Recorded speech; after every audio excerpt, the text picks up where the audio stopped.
All right, hey, I'm having a late start today because I've got some doctor stuff going on that I'm out of work, so I'm going to do some later in the morning stream like this, and then I'll be back later on today.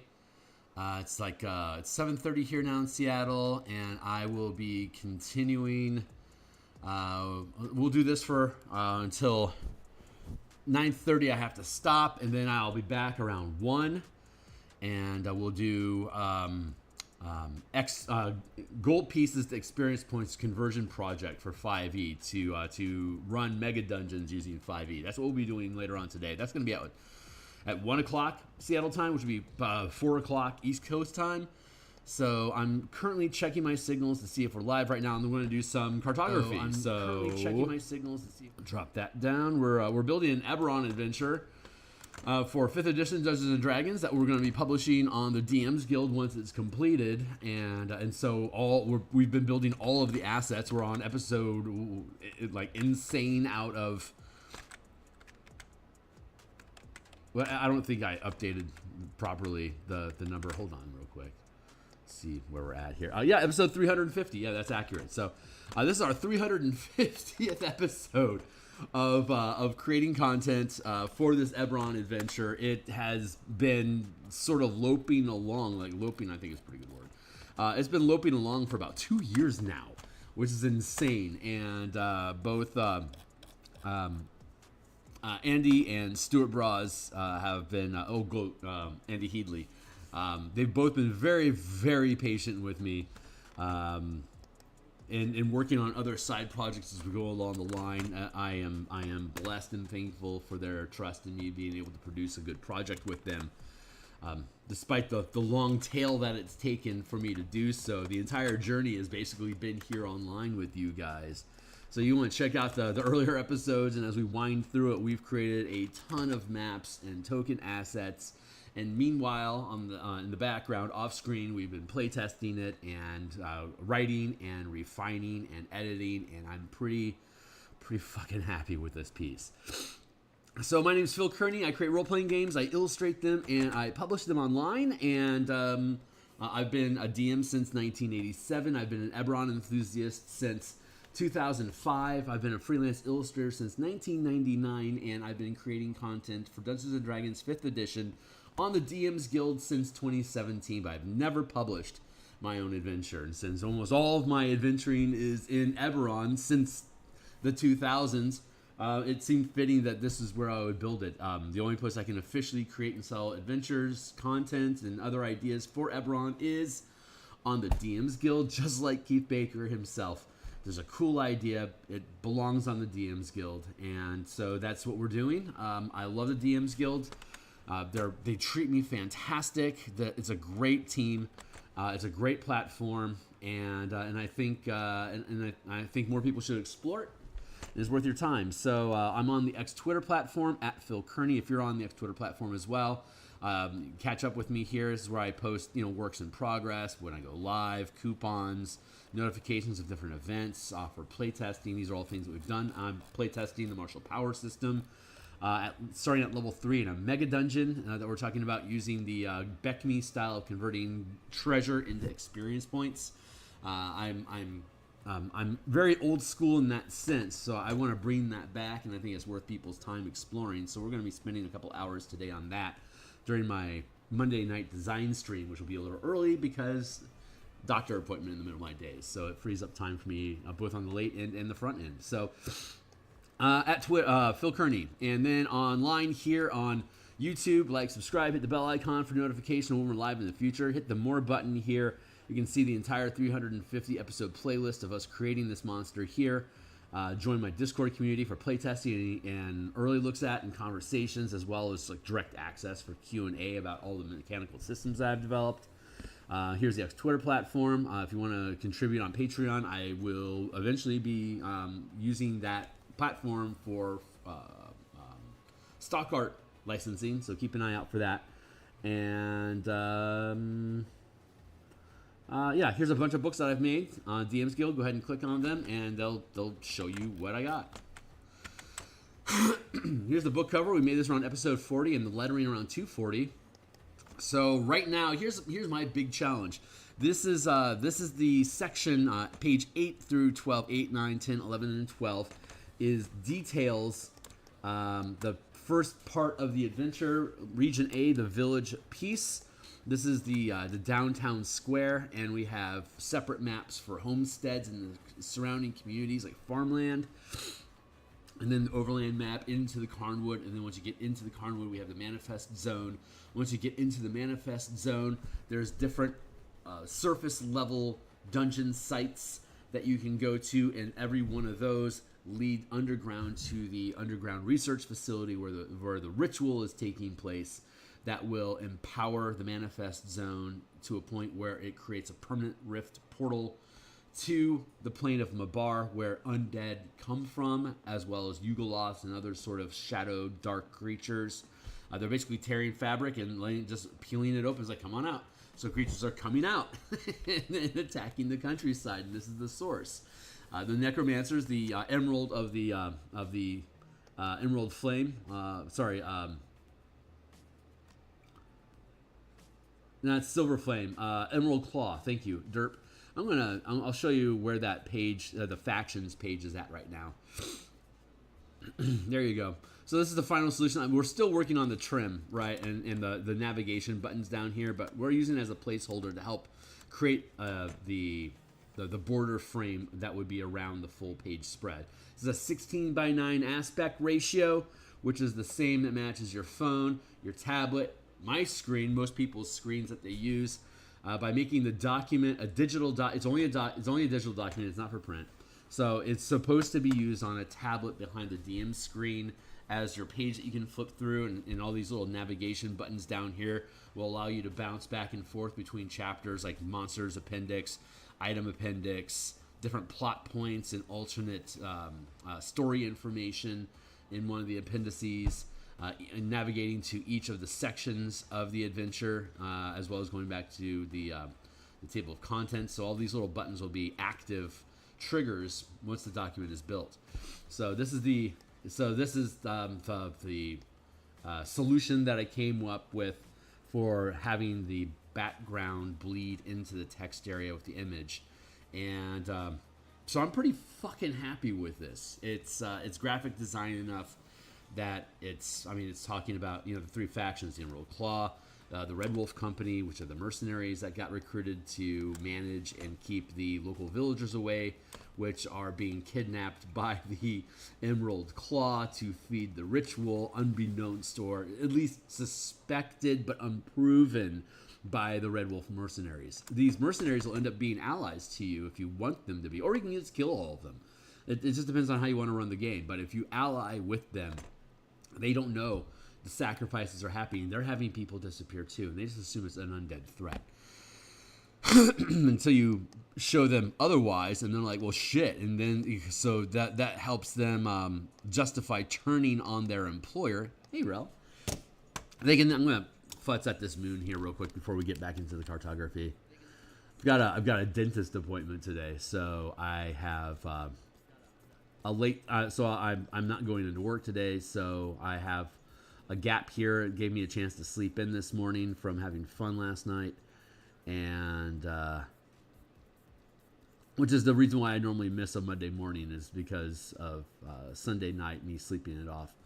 But so I did that again today, but since I don't have, I take work off when I go do doctor and dentist stuff to reward me to go do doctors and dentist stuff. So that allows me the opportunity to jump online like this and mess around at an hour that I normally wouldn't do so. So I'm streaming from 7:30 till 9, I think. I need to be out the door at 9:30, and so I'll be back at 1 o'clock, and we're working out this afternoon. We're working out the experience points and gold pieces, the amount of treasure, using the Beckney style system of experience points for the playtest mega dungeon that we'll be starting at 3rd level. And we've got 2 players signed up for Monday, and we only have 1 player signed up for Saturday. So far we're looking pretty good. That Monday is going to be the day, but I want to have a roster of 5 people so that if everyone shows up, the campaign's just going to bang on all cylinders. Great. But if like one or two people don't show up, we can still run a decent party. And I'll be using the new 5e24 experience point counter system. I've already got the math figured out from Saturday. And then so the idea of Beckme is that you don't get treasure for killing monsters and disarming traps or experiencing challenges. You get experience points for extracting gold and or treasure. It's an undefined quote unquote treasure that you're extracting. It could be anything. It's just a treasure hoard, but there's a certain amount of gold that you're expected to have at each level, and there's a certain amount of experience points you need to get to that level. So if you add the amount of gold that you're supposed to have when you gain a level plus the amount of experience points it takes for you to gain that level, that tells you how much treasure TM per character in the dungeon that needs to be present in the dungeon, not like a certain amount of experience points worth of monsters or CRs to defeat.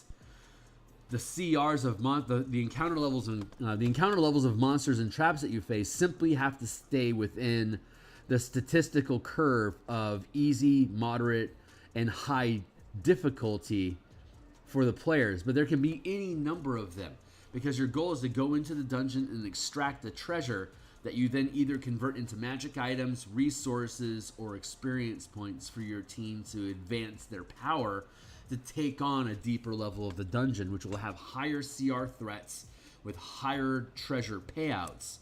So you could just slum it at low levels and just grind forever and eventually accumulate enough experience points at low risk for you to gain enough level. Or you could punch above your weight class, delve down into a level that's beyond your ability, score some high level treasure, get out and get an easy level, or blow it on high resource like an uncommon or a rare magic item before you're supposed to have access to it, which effectively then becomes your level. Instead of using the gold and the treasure for experience points, you're using it to buff up your character's resources and gear, which at low levels is the same thing as gaining a level. So it's really fun how you can play with that balance, and we're going to delve into that further today at 1 o'clock. So I'm getting some artwork here done in the morning. But yeah, this is how that turned out. So the Emerald Claw is the faction that's overseeing the creation of the ritual that stabilized the manifest zone. So these are the guys that are stealing the villagers. The villagers are growing concerned. They run into soldiers. The soldiers have been instructed to keep people away from the manifest zone while the Emerald Claw sneaks out, steals people, and brings them back behind the Red Wolf's back and feeds the ritual. So these guys call out for help. This is slowly happening over time. And so after about a week of weirdness, these guys are like, yeah, I think we need some help. So they send out word to Fort Bastion asking for a sheriff. By the time your team gets here, it's been 40 days that weirdness has been going on. People are missing. Some villages, some homesteads have been abandoned. There's monsters being seen in the forest, and the troops, the soldiers, are more aggressive than ever, keeping people away from the forest. So they're getting to a point where it's like, I think we have to abandon this village if we can't figure out what the fuck is going on. So somebody please help us. That's where your team comes in. You get hired to help out. So yeah, that's what we're so that's where we're at right now with the adventure. The team comes and visits the village piece. It's broken up. The village is broken up into 3 sections. Just a general overview of the section, the people that are in the town, the rumors that they have, and different resources that are available to you while you stay there. And then there are the optional encounters of, like, while you're there, you're attacked by a pack of undead show up that the team can defeat. And then the outlying homesteads that the characters can explore, question people for rumors, as well as some of the homesteads have been attacked by undead, so there's undead still just hanging around there chewing on bones that you go and kill. And your character can claim one of these homesteads as basically their base of operations if they want to while they're in the area until they defeat the adventurer and then take over the fortresses that are in the manifest zone to become their new bastion. And then the third part of the adventure is a horde of 30 undead show up and kill everybody in the night, either before your characters ever get to town and you're investigating the slaughter as an alternate plot hook, or you've established connection with the community. You're going into the forest to explore it, and while you're in there, a pack of undead comes around you and gets to the village and kills them all. So when your team eventually comes back from the woods or delving into the manifest zone before finding the dungeon, they retreat for a long rest. They will find everyone has been slaughtered, and they'll have to clean up the town of the undead that remain. And then they have a vengeance mission on their hand. So different levers that the DM can pull and things that they can drop in as options. It takes up space in the adventure. Obviously, it's 103 pages between the village and the forest area, the manifest zone, and the 3 topside dungeons, and then underneath in the underground research facility, that is a separate dungeon as well as the separate plot hooks, creatures, new items and oddities, and all the plot hook information and how to build this into a campaign toolkit. All that stuff is currently sitting inside of 103 17 by 10 inch pages that are, again, that fit really, really well onto a digital device. So the challenge that we're having right now, this is fine because we have this frame here, so it's easy for us to take like each of the main like each region, like the village, the manifest zone, each of the dungeons in the manifest zone, and then the underground facility. All of those have separate maps that can easily fit into this giant space that we have here to fill. And I'm still building out the map key here.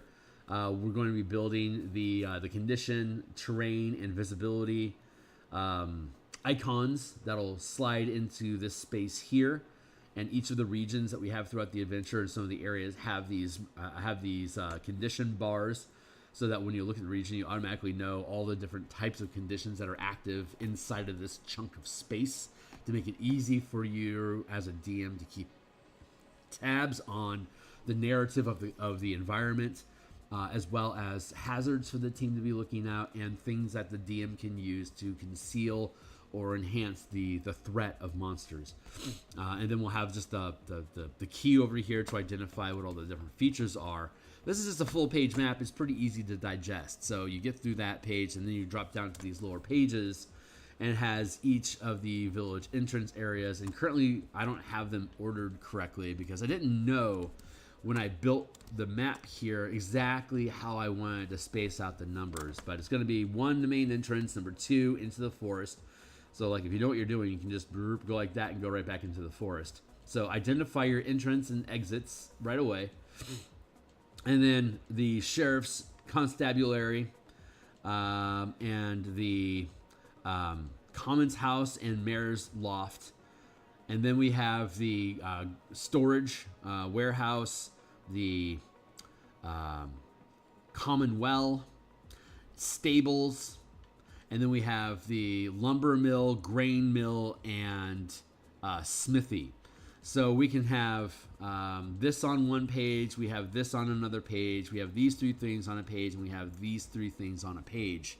But so you can see here, entrance, exit, constabulary, and then we have here the commons area, and here we have the a rumors table, but the community well. What a great place to get rumors. The warehouse and the stables, and then we have the smithy, the grain mill, and the lumber mill information that you can learn about here. And it's a little janky in that these maps are all the same size when I imported them. I apparently have some sort of a delay on my graphics card. I think it's crashing. Let's try that again.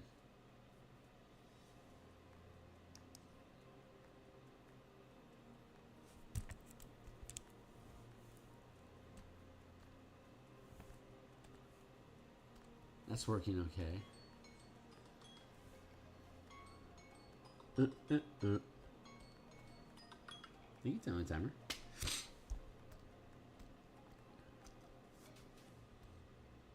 Good, good, good. Yeah, we had a glitch. Okay, but so you can see here the problem is spacing. All of these maps are plenty sufficient in size to be able to see what's going on inside of the space, but it doesn't. But this scale doesn't work. What I want to do. I'm willing to let it go, but what I want to do is have all of these all these different building components fit on the page at the same scale. So every square is the same on every page, but be able to sit inside of the space that it's been given, along with, I made these tokens for the different character or NPCs that you encounter in the village. I want to make space for them as well. And you can see immediately, I'm looking a little cramped over here, huh? So what I need to do right now is I just finished extracting all these elements and dropping them in. I figured that'd be boring to watch, so I just did it off screen. Since I knew I'd have a late start today. So all the map pieces are in here now, but I have to figure out what kind of a scale can I realistically do with these. So I parsed them out per page, but what I actually need to do is duplicate all of these. Yeah, I need to duplicate all of these and then extract them into a separate batch. so I can like cut and paste and rearrange their size multiple times without having to worry about damaging the original pieces. So give me a hot second while I resolve all this stuff. But this is the current challenge that we're facing. And the cool thing about it is, like, you can see, like, there's a difference between the page color and the environment, like the ground, right? Once I figure out what's the proper way for me to position these things graphically, we can start working on the art element of it, and potentially, like, have this environment, like, bleed out into this open page here, so that it can just, like, fade into the environment, so that the map itself has like a sort of fusion with the page that's describing what you're looking at. So everything that's on the page is self-referential to other information that's on that page. So the maps are referring to the things that are happening on that, like whatever's happening on these different buildings on the map are happening on this page. So it's all self-referential. That's what I'm trying to say. Maybe not very effectively, but there you go. So let's duplicate these layers, and then we're going to extract all of these to here, and then we'll drop this away. So this is the new challenge that we have, and again, I'm continuing to work on later and later into the document.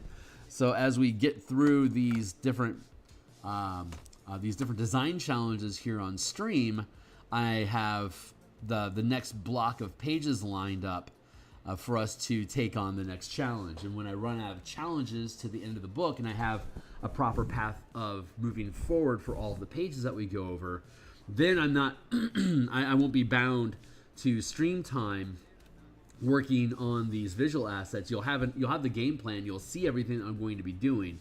Then I can grind out the effort, the 6 hours of grind time it'll take for me to finish this page or whatever.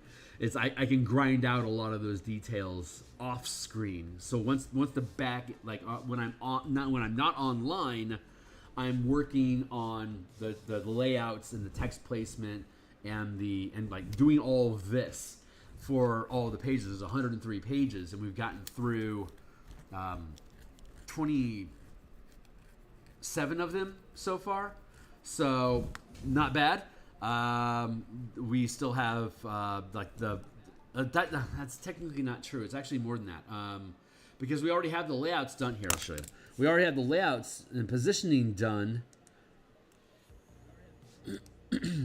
like there's 8 pages of monster stat blocks, but I don't specifically know what stat blocks are supposed to like the details of this for the monster manual. So I'm going to actually have to rebuild this and then look at the encounters again when the monster manual comes out, which will be in February, I believe.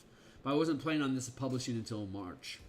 So that's going to line up. That we'll have a chance to drop in the stat blocks for the monsters and then fill in the tokens that we have as illustrations before publishing the piece. So it's really cool that it actually took this long to build the adventure, because now that I'm building my first adventure for 5e, it's in 5e24, which is going to be sticking around for a very, very long time. So I don't have to rebuild, like I'm rebuilding all the color mana books. I don't have to rebuild this.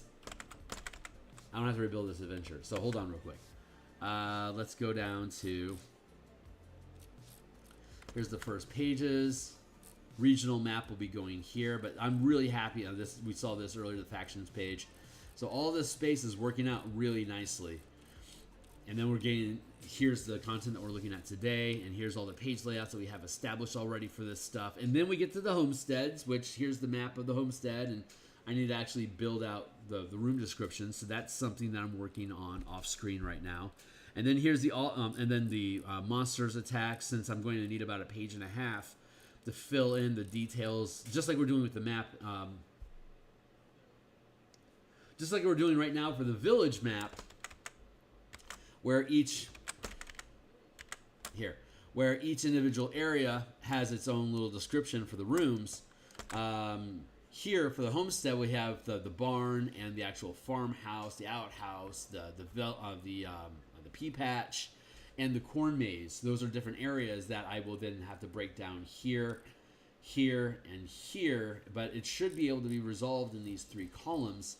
So this last column here is, I need to move the text, I need to import the text still for the encounter, for just a random mob of undead that can just literally attack anywhere you want, anytime. It's just a mob of undead. So I just need a description, a description, the setup, and the tokens for illustration's sake. And now here we have the undead aftermath, and I don't have it mapped here correctly right now, but again, we have all the spaces parsed out for when the undead actually attack, what each of these rooms each of these buildings look like in their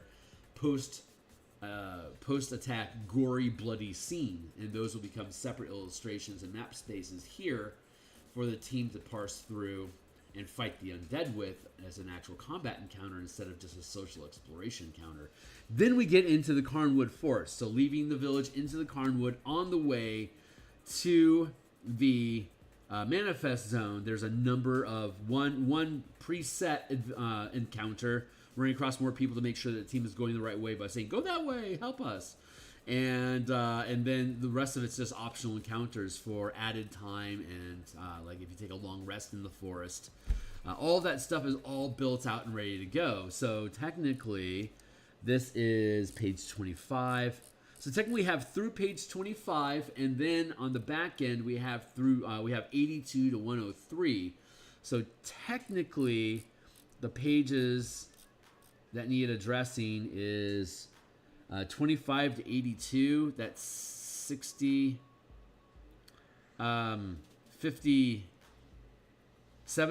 Yeah, so actually there's only 57 more pages I need to lay out. So this is a lot further along than I thought it was. We're doing really fucking good, man. We should have all these layouts done here in November, which was my objective. That's looking really very realistic now, and that means that we'll be just 100% just illustrating, doing layouts, illustrations and token placement throughout the document, both on screen and off screen. So we might start collapsing our time frames pretty quickly. February seems very realistic right now. Very, very realistic. So I've compiled all of the all these illustrations for these pages of the map. I have an hour left. This is awesome.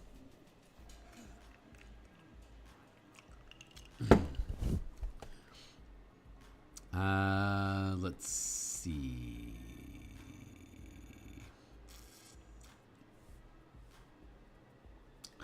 Okay, great. So I have those, and now I want to take this, and I want to take the people tokens and put them on a separate layer. 1, 2, 3, and 4.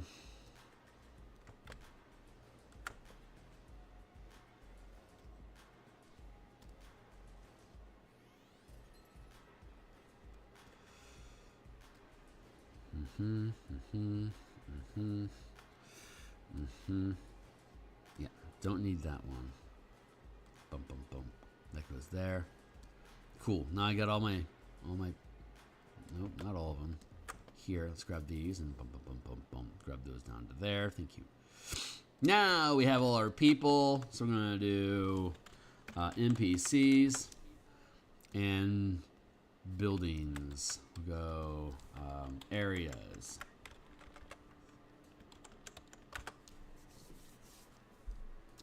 So I can conceal the NPCs for now.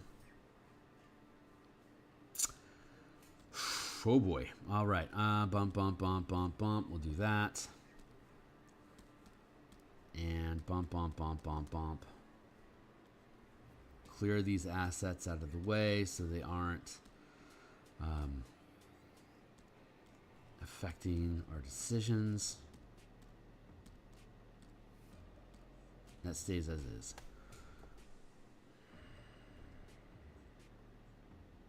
Okay, so I think the most difficult challenge that we're facing right off the cuff is so the way that I want to do this is I want to, when I move and when I resize something, I have to resize this entire folder so I get all of them the same percent size all the time, and then I can move each individual room around separately. So first thing I want to do is I want to duplicate this areas folder, so that I have a master copy that isn't going to get manipulated or messed around with.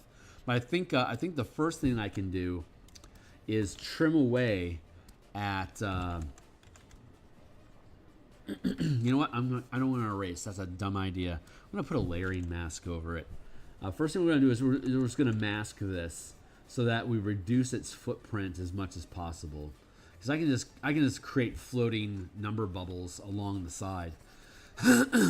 So if I conceal all of this, I'll know what is the actual footprint I have to take account for, and then we can bleed in, like I was talking about, like fade in the rest of the piece around it. So I think I just need a half square-ish, like a half-ish square of space around the actual size of the area. This might make it a lot easier for me to see that the space is here. I just like literally wasn't seeing it correctly. Like, here's the smithy, so here's the smithy. That's not so horrible looking right now, right? And then we have the lumber mill, and this will be the lumber mill here, but the positioning's weird, so like I might want to flip these two things depending on how they sit together. Yeah, like flipping those might be like a really, really good idea. So let's keep this up. How you doing, Rel? I've been rambling a lot, man. Bifey looks like a friend from another Discord channel. Bifey jumped into our Discord. He's taking interest in the Martial Powers project and has Mondays available. So it looks like so far Monday is winning as the day that we would be playtesting on. Monday. That's right. And I'm still looking for another 3 players for me to get started, so that we have enough people on deck to hopefully be stable on a week-to-week basis, regardless of whether or not 1 or 2 people aren't able to make it. We can still have 3 or more people running around inside the dungeon and slinging mana and having fun. So at 1 o'clock we'll come back and we're going to do a deep dive into treasure analysis for 5e, 2.4, and see what we can see. I need to do this for every building on every map, so I know what the actual footprint it is that we have, so I can properly arrange all these things together. So we're just basically fucking around and finding out what looks good today. But again, we did all the heavy lifting of all these maps up front. We had to do it all up front for us to be able to play test all this time. So we had to have maps built to know what it is, what we're actually testing here. So we got that all taken care of. Like, I can theoretically get all these things to fit in space here.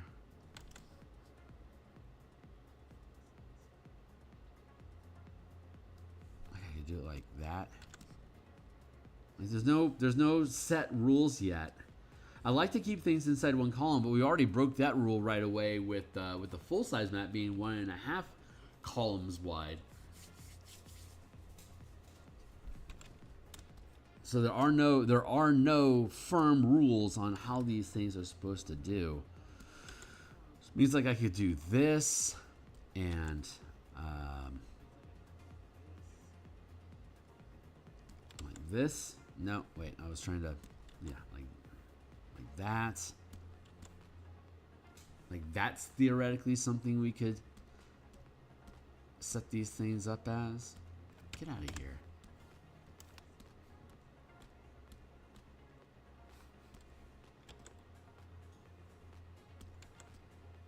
God, look at that. Even look, I swear I did not even think about this line of text. But these are both just perfect fucking arrows that are pointing inward into that space. Like this might be the proper way for us to put these things together. Jesus Christ. Like that might be okay. So we have the grain mill here. I would need to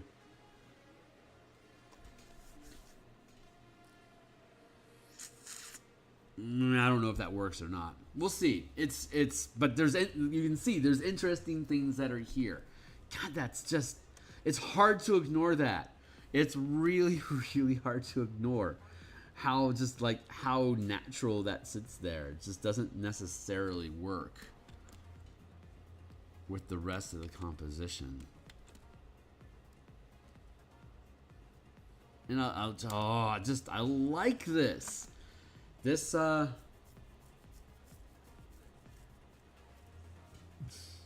you already have reference to where everything is, like what the proper arrangement is supposed to be here.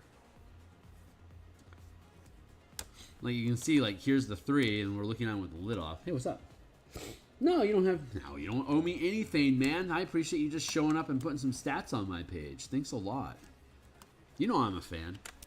And I know you're a fan. So I mean, we're all doing good here, my buddy.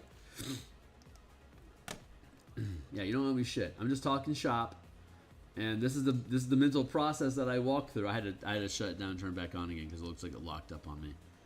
But yeah, this is the process. Whew, man, yeah. There's. I'm gonna duplicate the NPCs. Drop them down here. We'll deal with the NPCs later. Let's see if we can finish up where these things are supposed to sit. So bump, bump, bump. That's done. And we got we have the community well, we have stables, and we have the warehouse here. So here's our community well. Drop that down here. That's not going to need to take up much space at all. Here's the stables. And there. So let's reduce your footprint for now. This could end up being a lot easier than I thought it was going to be. I need to redo this. I mean, this is just a quick, but like I don't want to keep these arrows here for like opening doors and stuff. Maybe I should. I don't know. Haven't decided that yet.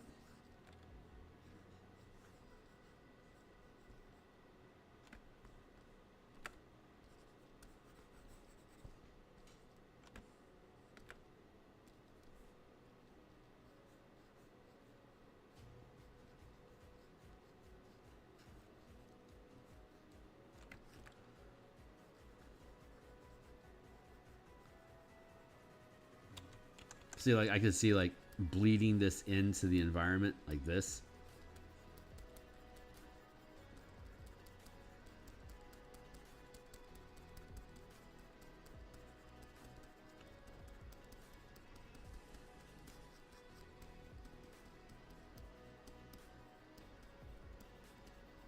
Like this would be the proper way to do this, so like it's bleeding into the page, so it doesn't feel nearly as disjointed as like this square. Like where am I cutting the line? You know, why am I calling that the line?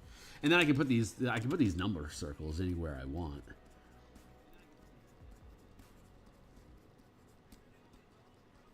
But this, once we figure out like what's the actual proper size for each of these buildings, I can redo this so that it's, you know, properly cut into the space that we actually need. So this is just a sampling size to make sure it works, and all this little detail bleed in stuff. I'm just doing this just as a sample right now for you guys to get the gist of what we're talking about. Vignettes are illustrations that don't have defined borders. The borders of the piece naturally just bleeds out into the environment around it onto a page.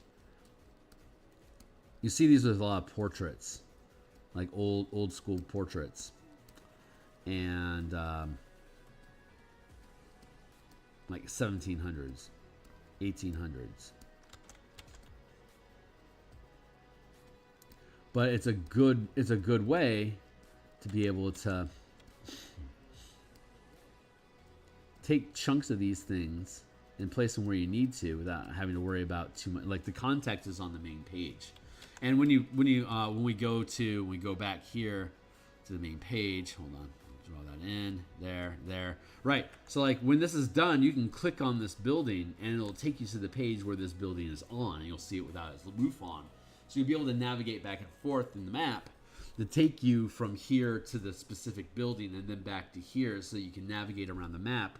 So you can go to the overview map and click on each specific area inside the overview map as buttons, because we're going to build little hyperlink overlays to navigate around inside the document.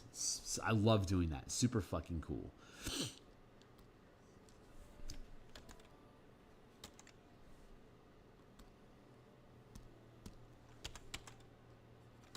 Yeah, this is a decent way for us to take each page, each area, and like for the mega dungeons and stuff like that, we'll be doing the same thing. Like the border of the room is here, we'll just have a little exterior bleed around it for you to see context without having to focus on any of this other stuff again.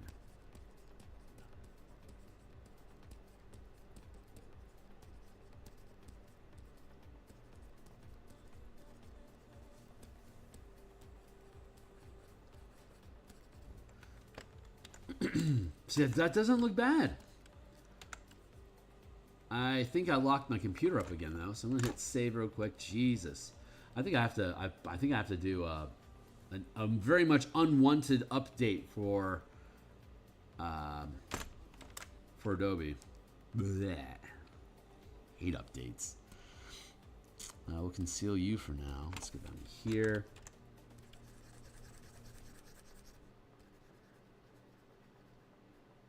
Like I got these doors open here. I don't know if I'm going to necessarily do that. They do open. The base frame doesn't have the doors on them at all, and the doors are separate icons that can be overlaid into the piece. But I have to depict them somehow here on the page as static objects. Even though like if you pick it, like if whoever ends up buying this thing is going to get all of these as assets inside of a folder that can just be dropped into a virtual tabletop. And basically used as is.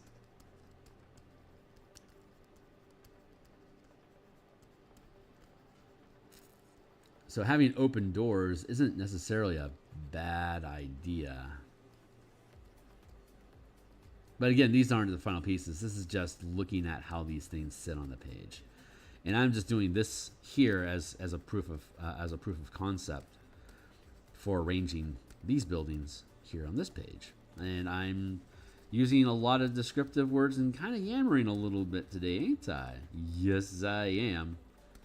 Oh my god, my squirrels are so fucking cute. I've been domesticating the squirrels that live in the tree next to my home. I go out on the concrete porch, and I feed them slivered almonds, and I go and stuff like that. And they're starting to learn what these noises mean. Daddy's here with food. And they come running around the corner and down from the tree and run up to me and eat the almonds, and they're getting to the point where they're just okay with me moving around them and like moving around them. They don't feel trapped or scared. I've got porch furniture, like a little side table and some folding chairs that I have out on my porch. And yesterday I caught one of them was sitting on my chair. On the porch, it was just sitting on the chair, waiting for me to come out with almonds. It was so fucking cute. I am thrilled to death to slowly be building a herd of squirrels that look at me as a resource. I miss having cats. I don't have any pets currently. I don't want the responsibility, but I love the cuteness that goes along with having critters. So I am ecstatic to find how easily domesticated squirrels are. That has brightened my life.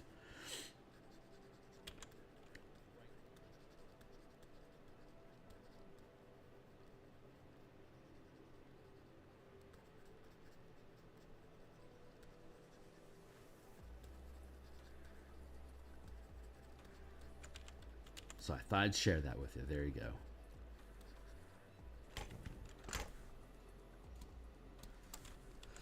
All right, so I mean, yeah, you just drop a well in here. That's fine.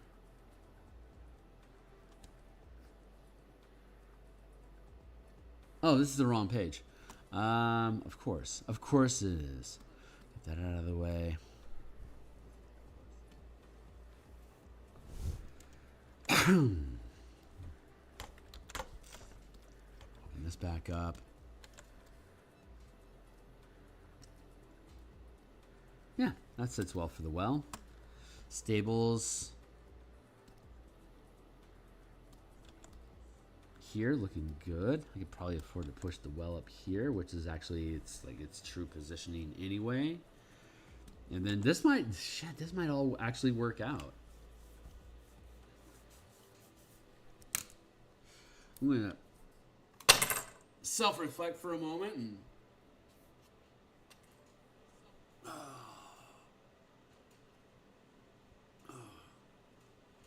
stretch out just a touch. I want more coffee. I'm going to refill that real quick. Yeah, it looks like the spacing is working out. It looks like the native size that these areas have dropped into so far seems to be working out just fine.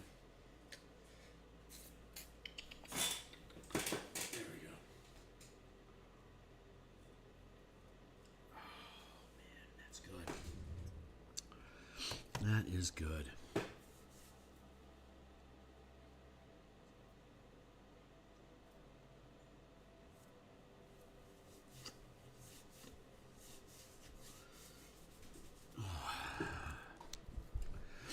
Did some updates in martial powers on the Ranger. We finally removed all vestiges of sustaining, concentration, and different resource effects from the Mark of Prey. It's just now an always-on feature.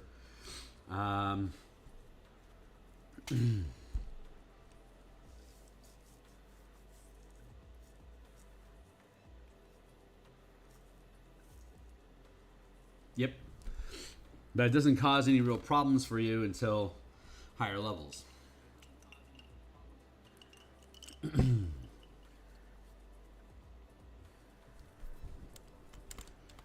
Like it's not like most casters won't find taking taking Ranger for a level just to get access to Mark of Prey. It's not going to be very useful to them. Even with them being able to use their generated mana to cast Ranger spells, if they bail from the class before 5th level, they're only going to be able to use they're only going to be able to use it on Ranger spells. So its use at 1st level is so incredibly limited, so it's almost pointless. So I don't have any problems with it dipping, but if we find that full casters want to take like a 5 or 7 level dip in the Ranger to be able to get combat exploits off of the Mark of Prey, if you're willing to get rid of your 6th, like your 7th, 8th, and 9th level spell slots to do that, okay. I don't have a problem with that. Sally forth. It's like the sorcerer, like the sorcerer blends their mana in with their sorcery points. So if you stay sorcerer from level 1 to 20, you end up with 100 mana that you can spend just on meta magic if you want to. But like if you like went 3rd level wizard, like if you want 3rd level sorcerer and 17 level wizard, so that you could dip into meta magic while having all of your resources available as a wizard, that 3 levels of sorcerer only gives you, I think, 10 points of mana. And you can only spend sorcerer mana on meta magic. The pool gets combined with your wizard, but your cap per day would be 10 mana invested into meta magic.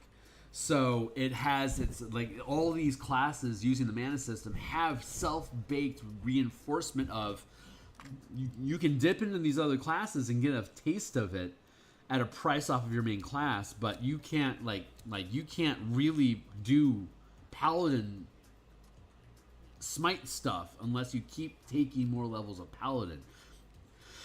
You can't exploit the mark of prey from ranger unless you keep taking levels of ranger.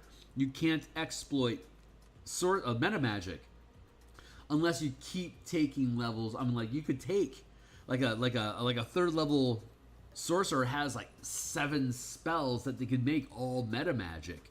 But again, that 17th level wizard with only 10 mana from the sorcerer has 7 meta magics, but can only use 10 points of mana per day on those sorceries. So like they're almost worthless unless you invest enough levels into sorcerer to gain enough power to really make them make a difference. Now you're sacrificing your 8th and your 9th level spell slot as a wizard to do it. So you're really having to clip your own levels of power by multi-classing. But if you do, you can do really fucking cool stuff with multi-classing, just not unlimited power. Like the biggest problem 5e has is it doesn't have penalty rails for multi-classing, which is why their multi-classing is broken. If you bake in limiting factors of like the mana system is a great resource tax or a throttle on how useful that mana can be. Like 3 levels of monk just means that you've got 3 points of mana that you can regain on a short rest. And that's not, and even though you could use it to cast a fireball, that's just 1 fireball per short rest for free, and now that it's gone. So it's got a lot of like all of its all the resource management and the way the different subsystems work together. They work together in the larger sense of it, but to really make use of them, you have to specialize into the class, and then specialize into a subclass or specialize down feats to get specific effects inside of each class each class abilities that you want. Anyway, I'm rambling because I love it. So cheers. Let's those fit. So let's go with here. This is actually working out a lot easier than I had anticipated that it was. I thought this was going to be a huge stumbling block. So I am very, very excited. And since I'll be streaming at 1 o'clock today, I might stream from like 1 till 5. I don't know if I've got enough in me to do a 4-hour design stream or not. It's been a long time since I've done a 4-hour design stream. So I might only have enough bandwidth for 2 hours. We'll see. We'll see how I parse out once we get to 1 o'clock. But since I'll be doing that, that's going to free up my evening for me to continue with the layout work here in Eberron Adventure. I will hopefully be able to dig through the rest of this section and fill out the optional encounters for this during this week to get that taken care of. So, but again, everything's moving so much more smoothly than I had anticipated. I'm really, really happy about that. So like this feels like I should have enough space for me to add the mare.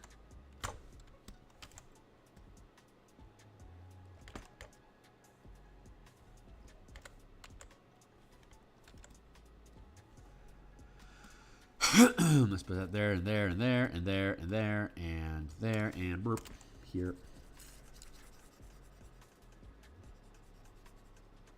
I've got a lot of space open on this page.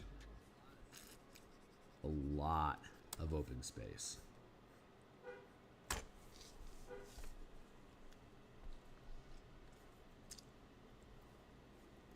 So there's this thing going on, right, where we've got the middle column open on these pages here, which is a natural center point for us to have them. And I'm breaking frame over here. And I'm wondering if that's a bad idea.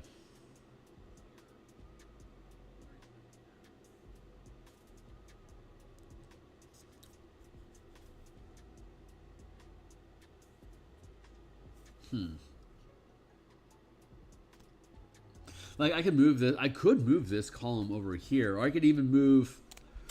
I could move both of these columns over here and have this be the space where we're putting illustrations and stuff.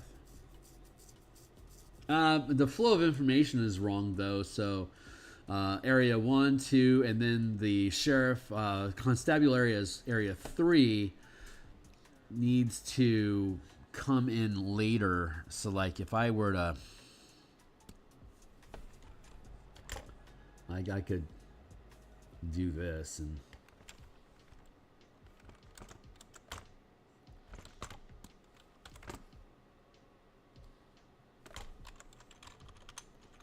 I can move the constabulary over to here, which means I could then take this and like drop that here.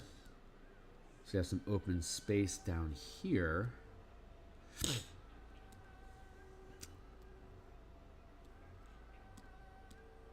And then the NPCs.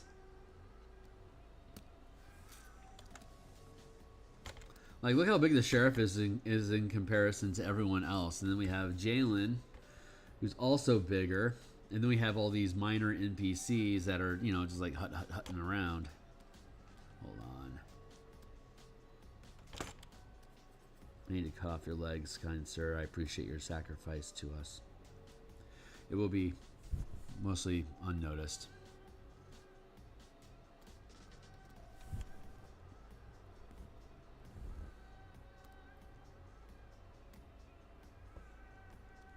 Get out of the way, lumberjack. Thank you.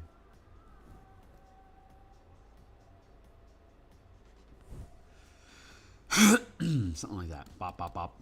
Bring those back in and bop, bop, bop, bop, bop. Let's keep you around, sassy villager, for reference. Yeah, small. Sheriff. See, we got all this. We got this just abundant space for the sheriff.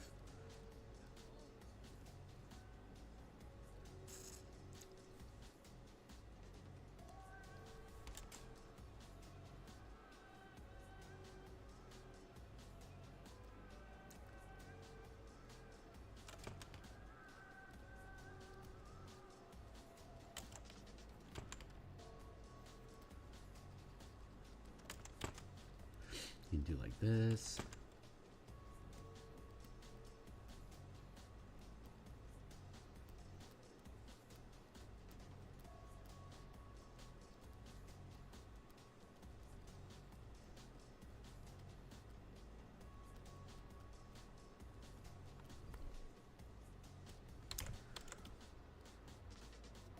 So here's that, and that fits okay, but I could also have it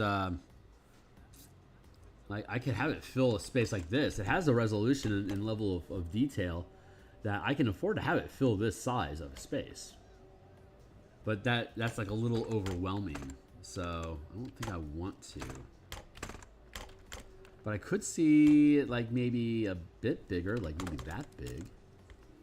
So that seems to frame the space, okay? And then I have room for like a little vignette painting of the entranceway here into the village. But I also don't want it to feel unbalanced, so I'm kind of messing around with my ratios here a little bit. But this is like, see, I could afford to make this bigger, but can I afford to make it bigger, like on the rest of the pages, right? So that's what we're gonna start. That's what we're gonna start messing around with here. So I'm gonna hit save real quick before I get too far down the rabbit hole. Yeah, these elements feel a little crowded right now.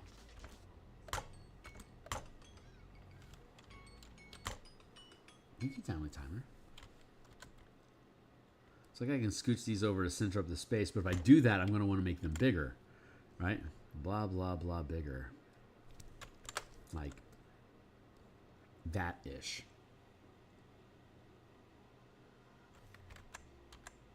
But I don't want to do that yet.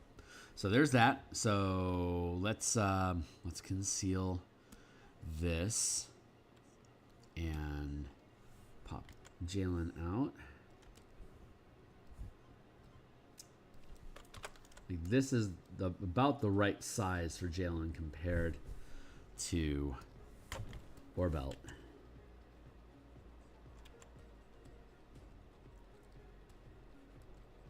Constable Orbelt. These guys are otherwise completely inconsequential. They're only as important as the DM decides that they need to be in the adventure. They could, like I said, if you go with the family and friends plot hook, or if you want to focus more on combat and cut to the chase, you can just have all these people dead before they're even introduced, and just be like, yeah, they're all dead. There's obvious tracks that these came from the undead that we've just killed in town, and that they came from the forest. Let's go into the forest. Or if you're messing around with these people in town and you want to cut the conversation short, undead attack. They came from the forest. We should go into the forest where the undead came from to find out where they came from, in the forest. And that's very easy for you to lead your characters through. So everything in here is angling you to move down into the funnel, but to give you space to mess around with, a mild time pressure with time for you to fuck around. That's the ideal balance. Right? Gentle pressure to keep moving forward without an immediate forced call to action is decent design.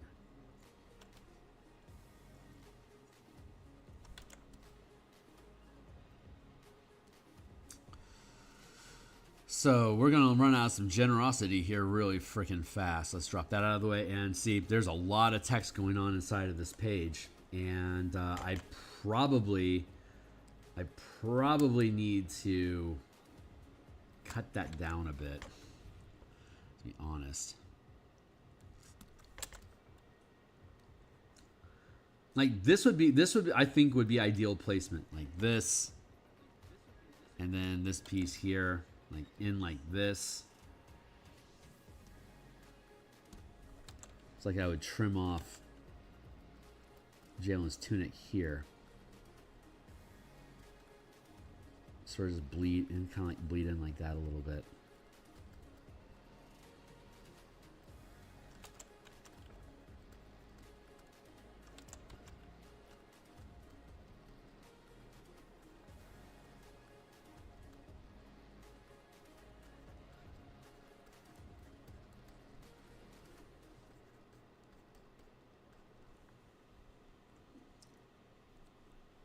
I could even do something like there,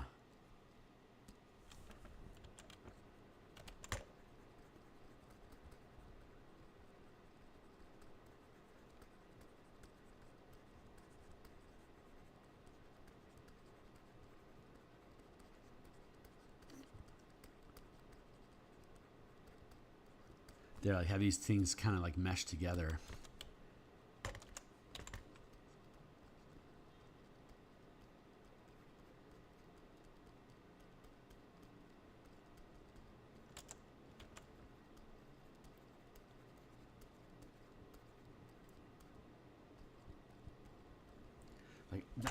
That looks pretty fucking good. But I have text that's going on here that I need to contend with. So it's not perfect. But I like how that occupies the space.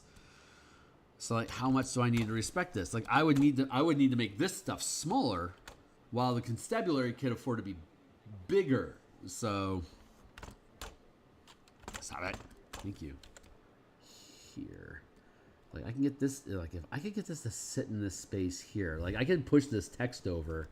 See this, like I could literally just push this text over down to this line here, and I would then have, I'll have successfully just created this space for this illustration to saddle in here without getting in the way of anything, if I can resolve the text that's behind Jalen's head. So if I drop this down just a smidge more and bring him in like this,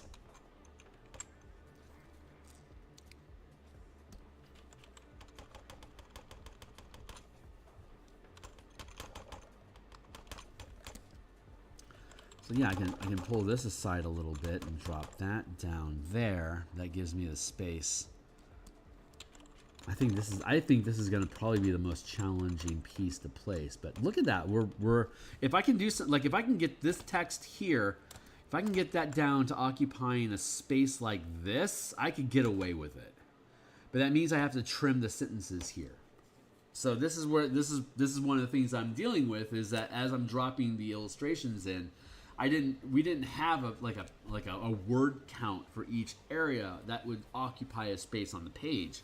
We weren't building it modular like that, and I'm used to being able to just manipulate text to be able to make it fit where I want it to fit. So, like, I'll demonstrate that process right now. So we can take this here,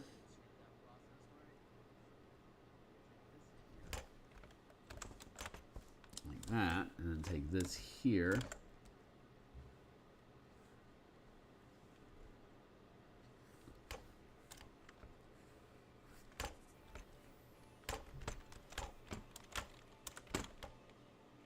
Kick that over.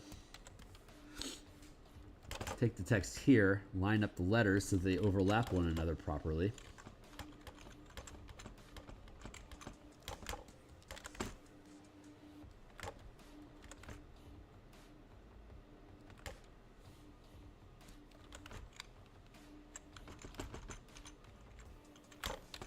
There.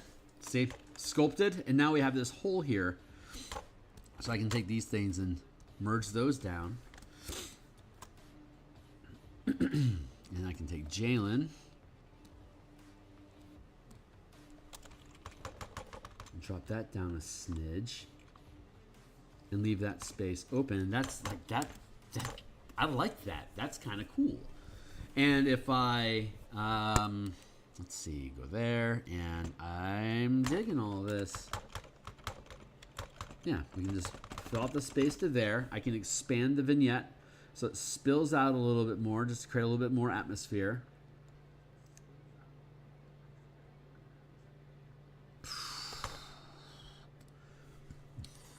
Man, oh man, Drake. And that's going into that. So like for me, I think you can see effectively like all of this. Hold on, let's see how well this fills the page for you. Yeah, it fills your page. See, this is on a 16 by 9 page, and this is the space that this fills. This is so large that even with my blind eyes, I can read this thing. So I'm just gonna grab this and I'll bring it down. So the wooden structure has a high arched roof and large bay doors with a small office in the back off the main frame of the building. The building's location in the center of the thoroughfare across from the warehouse shows its importance in community life. You're waved over by a middle-aged human in scholar's clothing, hailing you from the porch at the back of the building. Strands of incense smoke hanging in the air, masking the faint odor wafting from the woods. We don't get many visitors here. Welcome to peace. If the sheriff is with the characters, Mayor Jalen will trust that that ore belt has already assessed that the characters are benevolent. If instead the characters are alone, the mayor will question them in a manner similar to the sheriff above, listening for any dodgy explanations as to why they've traveled here. A charisma, deception, or persuasion DC 12 will satisfy the mayor that the characters don't mean harm.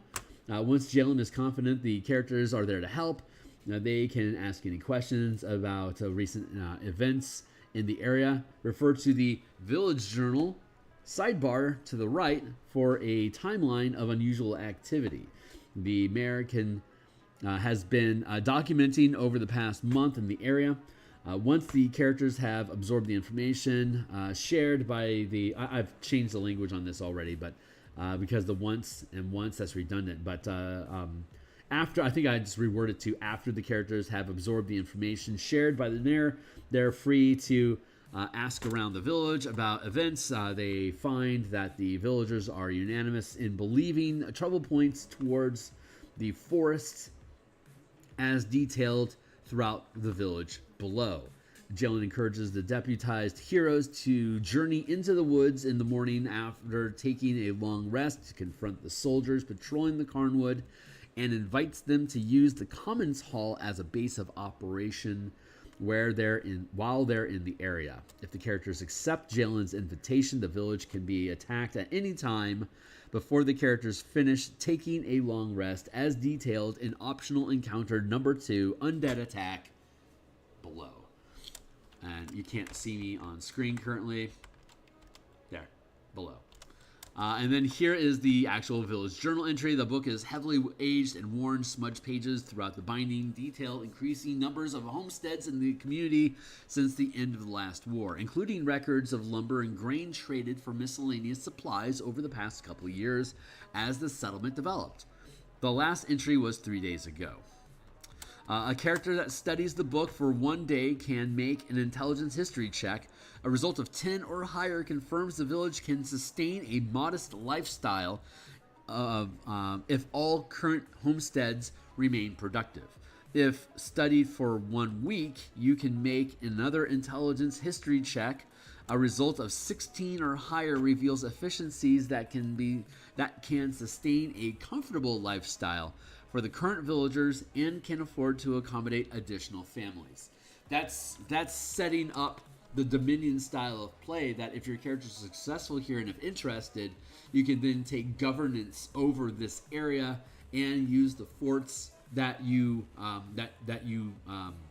delve and conquer in the Manifest Zone. To keep the Manifest Zone shut down, you can be awarded the fort that's inside there as your new bastion, to then not only make sure that the Carnwood stays safe, but the villages along the outlying line, which is the tree line, which is what we've talked about a lot in the past. This is setting up that Dominion for you, and just as a point of interest that, like, yeah, these villages are actually a pretty good deal. If you can get them up and running and keep them safe, this is a great idea. So this is just a little piece of, fluff that's not necessary. But it's such a great little piece of spice that I want to keep it. So the idea here is that hold on. I have to figure out how can I keep that in place, but accommodate the space that I want for Jalen in his book. So this is our next challenge.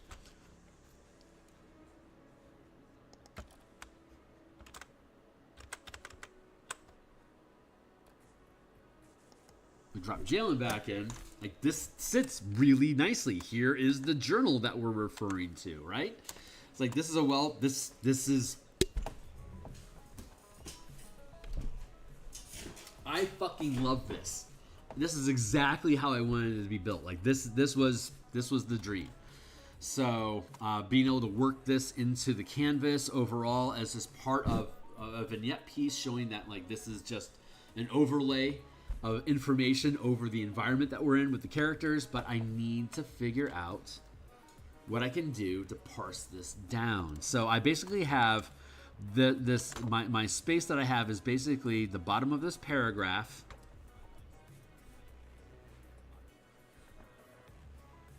That's basically the space of text that I have.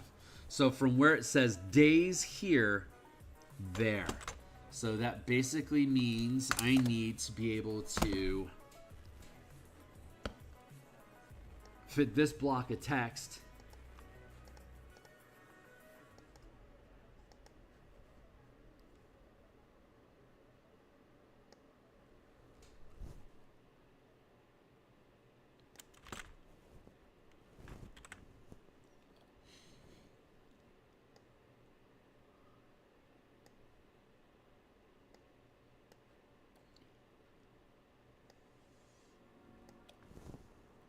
Yeah, basically, that's the only square of space that I have to take these 2 paragraphs of information. So take all of this,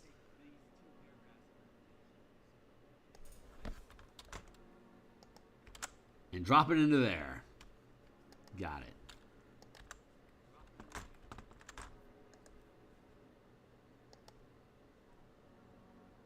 Black text. Yep, so I have to... That's my current challenge. And it's actually worse than that because I need to bring it down to about here for all the text to line up properly.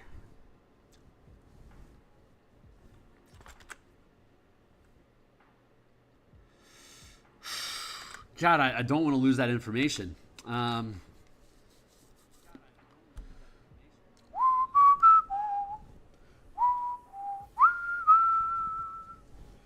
character that studies the book for 1 day can make an intelligence history check. A result of 10 or higher. Maybe I can simplify this. A 10 or higher confirms the village can be sustained. Can sustain if all current home can sustain.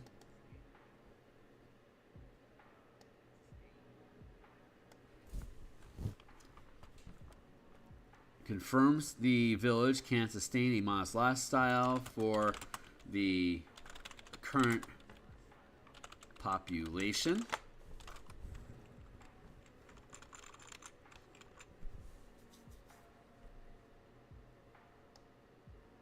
Period. If studied, maybe I can just do this. A result of 16 higher. Whoa. Holy shit, that did it. Oh my god. A character that studies the book for 1 day can make a intelligence history check. A result of 10 or higher confirms the village can sustain a modest lifestyle for the current population. A result of 16 or higher reveals efficiencies that can sustain a comfortable lifestyle for the current villagers and can afford to accommodate additional families. For the current population,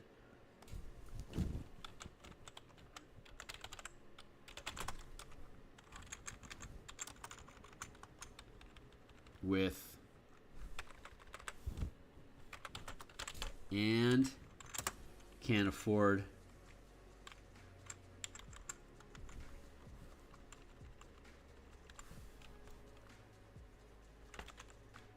and can accommodate and can afford to accommodate more families. A result of 16 or higher reveals efficiencies that can sustain a comfortable lifestyle for the current population. And, okay, great. Can confirm village can sustain a modest lifestyle for the current population. A result... I can't believe we just fucking figured it out that easily. That's ridiculous. Okay. This has been incredibly productive. I has a proud. So let's drop this out of the way and... There.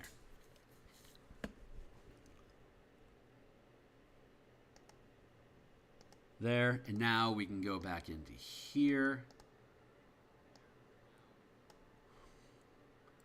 Let's go our style with our body text. That takes us to the wrong color. What's this going to be? 128? More colors. 80, 80, 80, 80, 80. Thank you.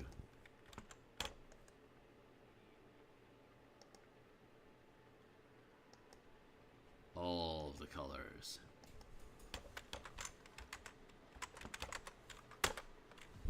There. Next thing we do is we remove the fill and we remove the outline.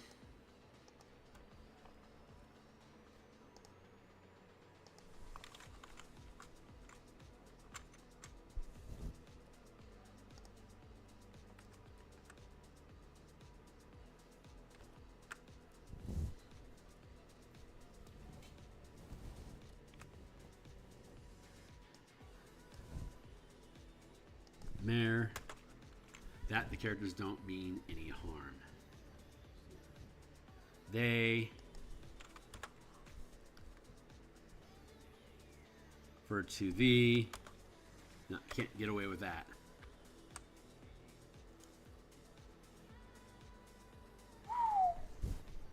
Holy shit, it's 8:57. Wow, okay, great. I'm just going to extract this page real quick and drop it into the document to prove the point. But Hold on. I feel like I want to be cheeky here.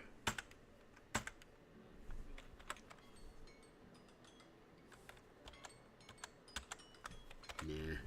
1, 2, 3. No, actually, I do like that.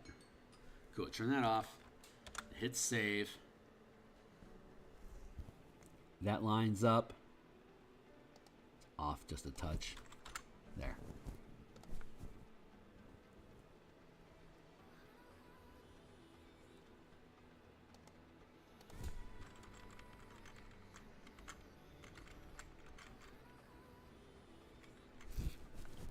Can I get away with that?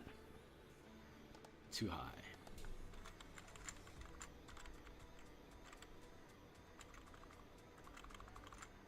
I like lining text up when I can.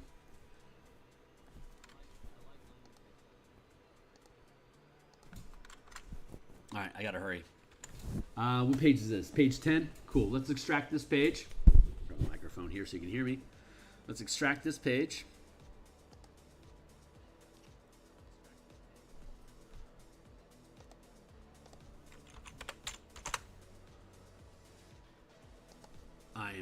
I am flabbergasted that this is running as smoothly as it is. It feels like just I'm being blessed. It's amazing.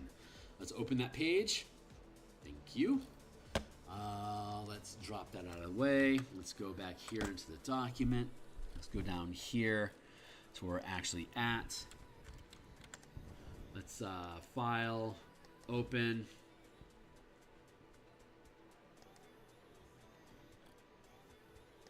Page 10, click, confirm, copy, paste, destroy that page, conceal, and look at that shit. Holy fuck. I really, really like this. So you pull this here, we can bring it down a smidge so it fills the space a little bit better.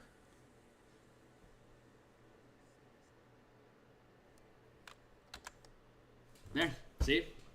All we gotta do is that like 500 times and we're done.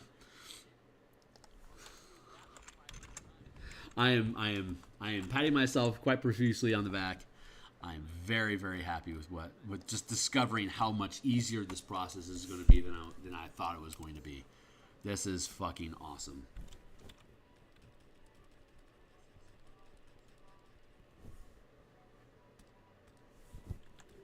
And so now I know I can...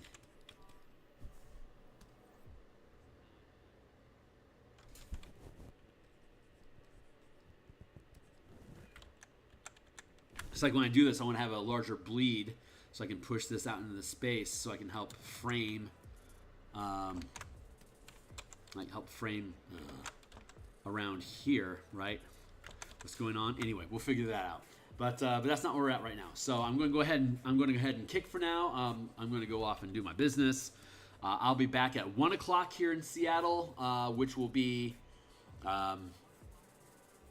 4 o'clock on the East Coast, or wherever, or whatever time it is, wherever it's at. And we've got up to 4 hours. I don't know if I can hang for that long, but we're going to be working on the treasure to experience point Beckme conversion for 5e.